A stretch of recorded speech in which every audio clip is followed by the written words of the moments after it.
Before we begin this video, please subscribe right now and click the notification bell to get news on Asante Kotoko. Hello everyone, welcome back to the channel. Welcome back to Daily Porcupine, the ultimate Kotoko fan channel. If you're new here, you know what to do. Subscribe and hit that notification bell. So we'll be talking about the squad that will face in Dreams FC tomorrow in Obuasi. I'll be listing the name of the squad, and I'll also be giving you updates on some players. Osman Ibrahim is back, Emmanuel Keke is back. I'll play the video of his recovery or his first return to training in this video. So without wasting much time, let's talk about the squad that will be facing Dreams FC tomorrow. In the goalkeeper position, we have Razaka Balora and Kwame Ba.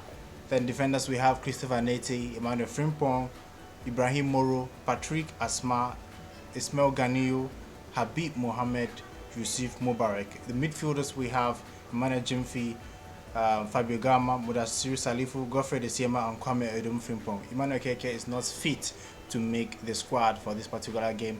Emmanuel Sakode remains to be dropped. He's fit, but he has been dropped again. 2 weeks in a row that he's not in the squad for the match day. Then the forwards, we have Augustine Okra and the Kumi, Francis, Osman Ibrahim, and Michael Vinicius. Michael Vinicius missed the last game, but he's back for the Dreams FC game. Osman Ibrahim comes back after injury. I'm very happy with Osman Ibrahim. Most of you know that Osman Ibrahim is my favorite Kotoko player, so I'm very pleased to see him back.